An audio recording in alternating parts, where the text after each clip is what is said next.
What is up guys, Stark here. In today's video I'm going to be talking about some of the news that was just released pretty recently actually onto the game, and it's some pretty big stuff. It's not really like an event or anything like that, although there is news for an event.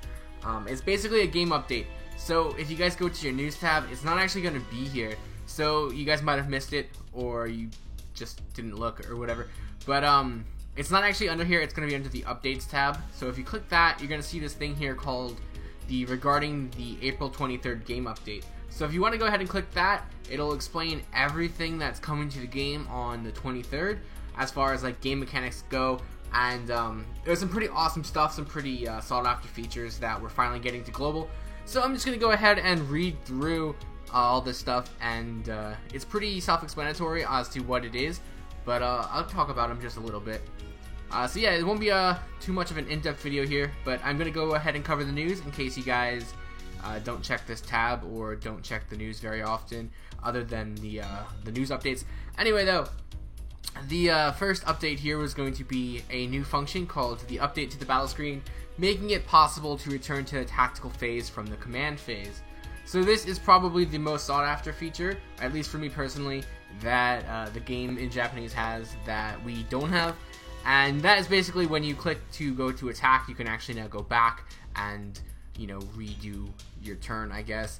So a lot of times you go into the fight and you hit attack and then you're like, oh, I forgot to use this skill, and you can't back out. I mean, you can, you have to close the game and go back in, but who wants to do that? You just go ahead and attack and wait till the next turn. So this is going to be really cool. It's going to allow you to go back and, you know, rethink about your strategies and things like that. So newly implemented back button on the bottom right of the screen will allow you to return to the tactical phase from the command phase. It's pretty much just what I said here. With this change, critical star distribution will be first displayed during the tactical phase instead of the command phase.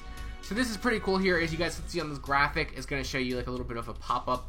So as you see, the cards that are displayed above the attack button will now actually display the amount of stars or the chance for crit that that card will have before you go ahead and click the attack button. So that's really cool. It gives you a little bit more of a leeway for your strategy and things like that. So let's see here. Critical star distribution will not change upon return to the tactical phase from the command phase. However, when skills that increase critical star accumulation or master skills like order change or command shuffle that affect the distribution of stars or command cards are used, critical stars will be redistributed. So obviously this is something that they had to put into effect, because if you can see what star percentages you have beforehand, you can just go back and forth all the time until you get what you want. So that makes sense. It's a pretty cool feature. Anyway, I like the fact that you can see beforehand what's going on. It makes you plan a little bit better. If you have accumulated more than 50 critical stars, the number left over after distribution will be displayed in gray. Please note that these stars will not carry over to the next turn. How cool would that have been if you can carry over stars? But yeah, you know, self-explanatory. It's just going to be grayed out. And then when skills that grant critical stars are used, yeah, I read that right. Newly gained stars will be distributed on top of the already distributed critical stars. And then finally, when a skill that consumes critical stars is used, stars will be consumed first from any excess, then the stars from the distributed 2 command cards. So yeah, next up we have another feature here. It's going to be drag and select function added to certain screens with formation, enhancements, and shop. I'm not actually going to read all these bullet points. I think that would be really boring. Just kind of go ahead and skim over this. So on certain screens with formation, enhancements, and shops, you'll be able to drag and, you know, sell all the characters at once or select all the things at once. So if you go down here, it kind of shows you a picture. You can click on the one character, and once it turns red, that means you've done it right. So you can go ahead and drag all the way across, and it will highlight all of the items or characters or whatever you're trying to do. And then once you're done, you let go of it and they will turn green, and that means all of those are selected. So you could do it on the craft essence enhancement screen with a maximum of 20, the servant enhancement screen with a maximum of 20, the burning screen for maximum of 99, and second archive with a maximum of 99 as well. So this one would be a pretty cool feature. Instead of having to tap all the time and tap, you just click, hold, drag, and get rid of everything you want. A lot of these updates are massive quality of life updates, which is really cool. So moving on here, we have automatic burning. This is another cool feature. Basically, if you do your free friend point pull every day, you have to go through and sell all your stuff afterwards. this automatic burning is going to be able to just automatically convert those into quantum pieces or mana prisms. So you have to go into your settings. If we scroll down here just a little bit, it'll show you here on the right picture. It basically shows you, what you want to do, if you want to sell 1, 2, or 3 stars and things like that for craft essences. So it's a really nice feature. It just takes all of that extra work out of it for you. So just put automatic burning on if you want, and then just when you do your friend points, it'll just get rid of them and convert them into mana prisms or quantum pieces. So that's pretty cool. Let's see here. Craft essences summoned for the first time will be recorded to your material as usual, even if they are automatically burned. So for those of you that care about that, that's going to be a helpful thing there, so you don't have to worry about that. And then this is a picture right here. It shows that it got burned, shows you what you got, and then it shows you what you keep. I don't think servants are burnable, but everything else is, so it should be pretty helpful there. And also that's really cool, so in case you pull an Angra, it's not going to get automatically burned. Maybe that's why they did it that way. But yeah, good feature. I'm really happy about that. I don't have to worry about getting like your box space cluttered with all the craft essences that you'll never use. Alright, so 4 is craft essence is selectable on the craft essence enhancements and burning cell pages updated. So with this update, craft essences equipped to a servant in a party or as a support will become usable as enhancement material and available for burning. So this is actually really cool. I like this, especially for events where you have to equip certain craft essences to your characters, and then you want to go ahead and maybe burn them or use them for enhancements, or maybe you have all the event craft essences on a character and you want to go ahead and max limit break that. Instead of going through all of your different teams and pulling them off one by one, you can just go ahead and select those craft essences now. It will bring a pop-up screen here telling you that they have them equipped. Are you sure you want to go ahead and do it? But I think this is a really nice feature, and it definitely makes things a lot easier, especially for, like I said, for those events. Alright, next up we have links to interludes and rank up quests added to servant details. So this is just another quick link. You can go ahead and click on your servant, and then you can go directly to their interlude or rank up quests.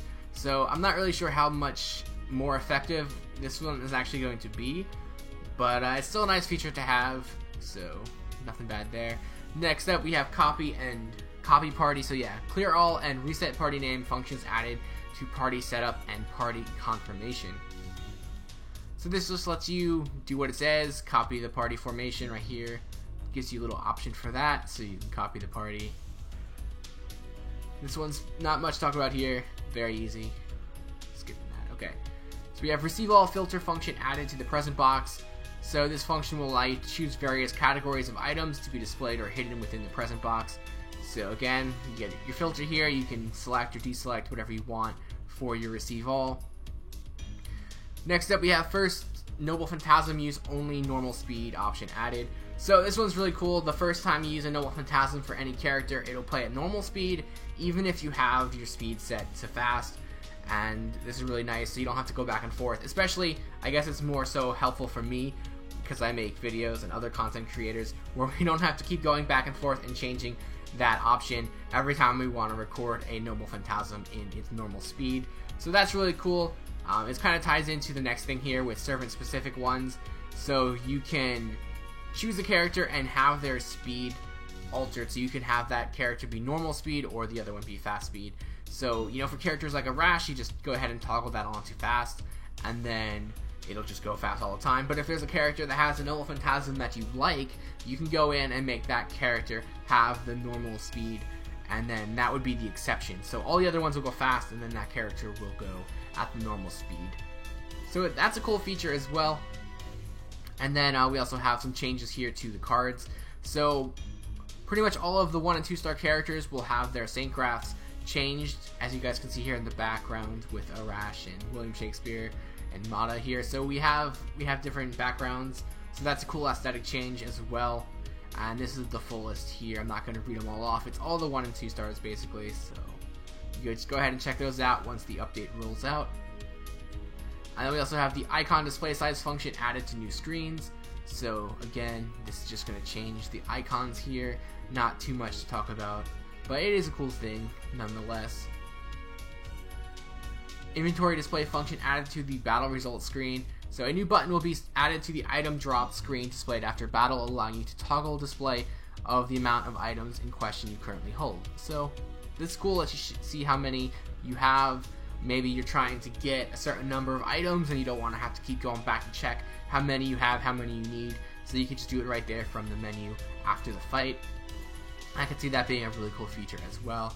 We also have a previous quest icon implemented. An icon will be displayed on the quest board of the oh jeez, maybe I should just slow down here.